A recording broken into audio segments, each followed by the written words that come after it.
Vamos a hablar con Andrea Falcone, yo creo que ya está en línea para que nos ayude a entender si hay salida para este problema económico que tienen los jubilados. Hola Andrea, buenas tardes.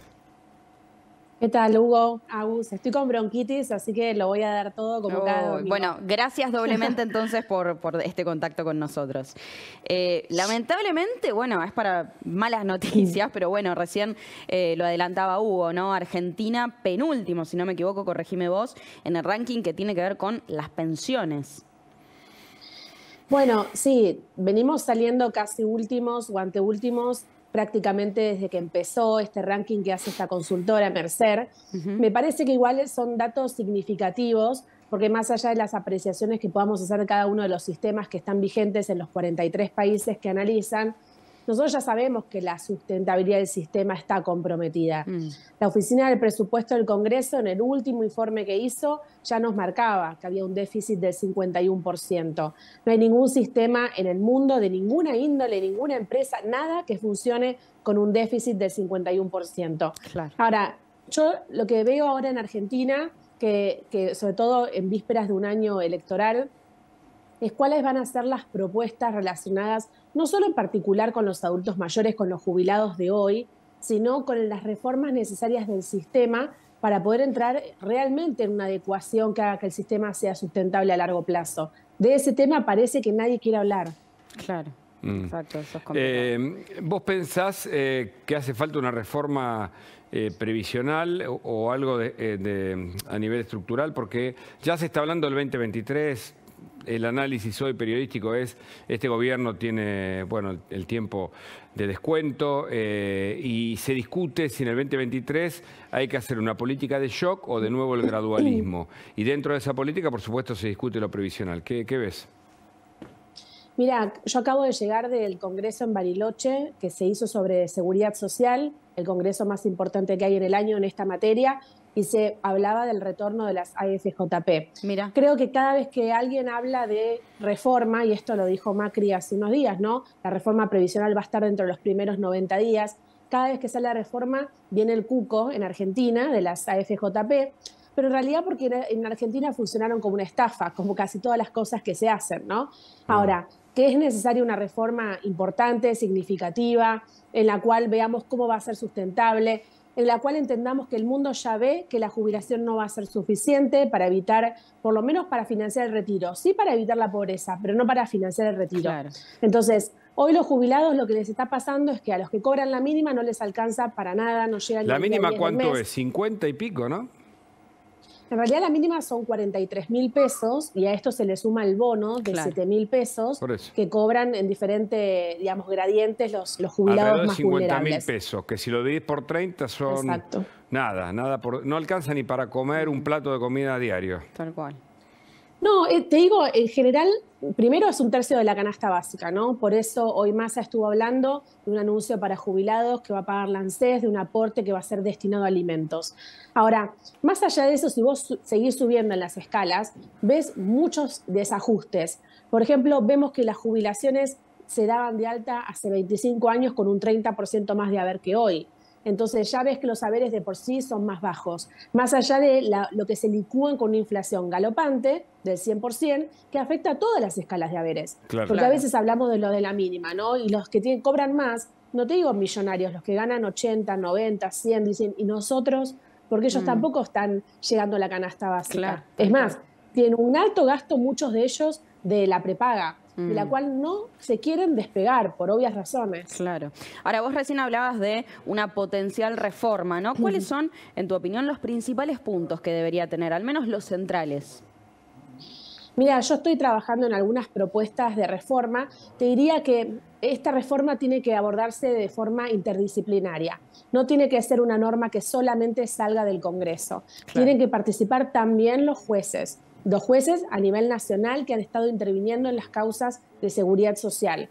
También tienen que participar seguramente los sindicatos, digamos, en menor medida, pero no solo políticos, no solo el Congreso, digamos, acá tiene que ser multidisciplinario, pero además también representantes de las organizaciones, de las empresas, porque las salidas a futuro para financiar el retiro no son solamente del Estado. Van a intervenir las personas, es necesaria la educación financiera, van a intervenir las empresas, que van a tener que hacer programas para el retiro de sus personas, donde no a los 45 les digan te vas a tu casa. Los tienen que ayudar a reconvertirse. Que los que tienen más de 55 o 60 tienen que tener planes de trabajo específicos para ellos. Ahora, el 25, estamos haciendo el Silver Economy Forum en la UCA, donde vamos a tratar todas estas cuestiones del futuro para la Argentina, porque creemos que hay un futuro que puede hacerse mejor y eso está de la mano de los técnicos. Yo me imagino un mix entre los fondos de inversión que hemos conversado, la intervención estatal con la caja como ese sistema tradicional. ¿Algo así pudiera ser que compense el déficit de lo que cobran los jubilados? Mira, yo creo que se tiene que plantear una solución para los que tienen hoy más de 50 años, donde el sistema previsional va a ser todavía muy importante en la financiación de su jubilación. Yo creo que hay una indicación de la Comunidad Económica Europea de que por favor seamos más transparentes en cuanto a las normativas de nuestros sistemas de seguridad social para que la gente pueda estar informada y tomar mejores decisiones. Y en el caso de Argentina, que el sistema previsional a veces está lleno de trampas, explicarles a las personas qué errores no cometer y cómo hacer para jubilarse mejor. Claro. Ese es un abordaje para una persona que tiene más de 50 años. Yo les doy múltiples consejos siempre que tienen que ver con la jubilación, porque los últimos 10 años de la carrera de una persona son los más importantes y a veces vemos que por desconocimiento cometen errores que quizás licúan a la mitad de sus saberes jubilatorios. Por ejemplo, ¿qué tipo de errores? Mira, a mí hay un caso que en mi carrera me marcó muchísimo, de 2 gerentes que se habían retirado a los 60 años y se habían ido, digamos, de sus trabajos a esperar la edad jubilatoria. Uno se quedó en su casa y el otro se fue a dar clases a la facultad. Esos 5 años que dio clases, cobraba sueldos en relación de dependencia muy bajos que desplazaron 5 años de gerente.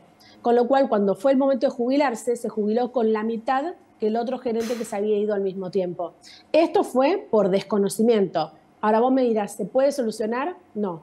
Eso es un error no forzado que por desconocimiento te lleva a tu jubilación a la mitad y que ya no lo puedes solucionar. ¿Y quiénes son los expertos que pueden orientar a la gente a evitar estos errores no forzados? ¿Siempre son abogados? ¿Son especialistas como vos? ¿Quiénes son los...? Digamos, ¿hay una carrera sobre esto o una especificidad profesional? Mira, los abogados sí, más allá de la carrera. Yo, por ejemplo, tengo una diplomatura en la UBA y soy magíster en la Universidad de Alcalá. Hay diferentes oportunidades de aprendizaje y de ser más profesionales en esto, pero sobre todo a la hora de comunicar. Porque no es solo importante que nosotros lo sepamos, lo importante es que podamos explicarlo. Claro. Yo no necesito tomar decisiones por mi cliente, yo necesito darle la información para que el cliente decida mejor. Entonces, creo que acá siempre hay un manto, ¿no?, de oscuridad sobre los saberes jubilatorios. Yo he escuchado en las propias oficinas de ANSES a una persona que atendía decirle a un futuro jubilado, no hace falta esos aportes que trajiste porque con 30 años ya llegás. ¿Pero cómo? Si cuantos más años tengo, mejor va a ser mi jubilación. Exacto. Como que hasta los 30 y el resto guardar los papeles. He escuchado renuncias de aportes autónomos. Por ejemplo, no, porque el autónomo te perjudica la jubilación. ¿Eso quién lo dijo? Alguien que no leyó la ley. Entonces, también este desconocimiento por parte del organismo, que es el que asesora directamente a las personas, genera un perjuicio en el futuro jubilado. Ahí vemos el estado bobo, ¿no?, al que nos referimos, que no sabe orientar justamente a la gente, que además siempre señalamos, ¿no?, es una etapa de la vida con mayores dificultades por un montón de razones físicas, y de otra índole, y necesita de una orientación cada vez más capaz. ¿Cuál es el modelo que tenemos que mirar de jubilación en el mundo? Vos que analizás y te gusta el mundo académico, Andrea. Mira, yo creo que Europa está haciendo un trabajo muy interesante, primero porque lo están haciendo en conjunto. Pero muy interesante. ¿Qué país o qué grupo de país? En general, te diría en Francia, en Alemania, digamos, separando los países nórdicos que a veces viven en un mundo difícil de alcanzar en múltiples sentidos. Sí, Finlandia, Noruega. Pero están haciendo un trabajo interesante porque es el primer continente que está sufriendo el envejecimiento de su población. Entonces tiene este gran desafío de tener muchas prestaciones para pagar con pocos aportantes. Que vive además, tiene baja, o sea, no tiene tasa de natalidad, tiene baja en la tasa de natalidad y tiene personas que viven longevidad y que su vida útil también es longeva, ¿no? Claro, porque aparte acá hay un cambio de paradigma, ¿no? Cuando a veces a nosotros nos dicen, vas a tener que correr la edad jubilatoria, la gente se agarra la cabeza. Pero acá el punto es que vamos a vivir más, y eso es una buena noticia. Es un regalo poder vivir. Nuestros hijos van a vivir más de 107 años. Digamos, yo, que nací en 1981, tengo una expectativa de vida potencial de 97 años. Entonces, poder vivir más es un regalo. ¿Qué vas a hacer a los 96? Ay, yo... Mientras esta funcione, estoy bien. Pero está muy bien lo que conversamos, porque la gente puede acercarse a profesionales como vos y otros que puedan orientarlo. Ahora, yo creo mucho cada vez más en el tema de la libertad, porque creo que cuando el Estado mete la cola, salvo para cuestiones esenciales, termina siendo un lío como esto que hace el empleado del ANSES, que hace descartar años de aporte a un jubilado que está a punto de lograr ese beneficio, ¿no? Sí, yo creo por esto en esta cosa de compartir información. Yo publico todo el tiempo cosas, he escrito un ebook que es gratuito. Creo que la gente necesita información y estos espacios que ustedes dan son fundamentales. Sí, porque yo con información primero decido yo, pero además decido en libertad. Cuando ustedes van a un abogado a veces nos tienen miedo, pero a nosotros nos pasa lo mismo, por ejemplo, cuando vamos a un médico. El médico te hace una receta, a veces ni te explica qué es lo que tenés ni por qué te lo está dando. Vos terminás leyendo la letra chica del remedio que te dio, tratando de sacar algo de información. Creo que tenemos que ser un poco más respetuosos del otro y brindarle la información para que pueda decidir, para que pueda comprender, porque en definitiva se trata del haber que va a cobrar el resto de su vida. Claro. No, y además todo esto que vos mencionás, de alguna manera me parece que también desnuda algo que comienza mucho antes de empezar a pensar en la jubilación, que es la falta de educación financiera desde los estadios más iniciales, ¿no?, de la vida, digo, en los colegios, incluso en la educación, falta un poco eso como para poder tomar decisiones inteligentes a futuro.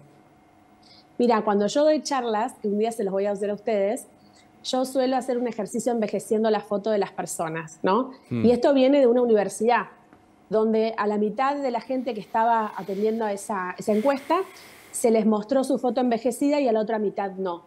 Cuando se les daba el dinero para sus decisiones de ahorro, los que habían visto su foto envejecida ahorraban el doble. Mira. Esto significa que para yo proteger ese yo futuro, lo tengo que visualizar. Porque nadie se visualiza de grande, ¿no? Vivimos un poco más el hoy, sobre todo en Argentina, que esta es una idiosincrasia del momentismo absoluto, del cortoplacismo. Pero entonces, después cuando llega el momento, no tenemos un buen respaldo, porque esto no es Alemania. No, y lo que han hecho con los fondos de los jubilados, hoy recién en Twitter alguien me decía los fondos de los jubilados, y los han licuado. Teníamos 24 meses de pago de prestaciones, tenemos 4. O sea, los han licuado. Entonces, es como pretender que el Estado te proteja, pero el Estado es el primero que se queda con el dinero y lo licúa. Claro, entonces, brinden información financiera para que podamos decir mejor, para que entendamos cómo se podría ahorrar, cómo se hace eso, cuáles son las alternativas. Claro. Andrea, tenemos que decirte que no se notó para nada que estás enferma, pero te agradecemos doblemente por este contacto. Una gran recuperación, así que te puedes visualizar a los 97 del mismo modo que ahora. Muchas gracias, te mandamos un abrazo.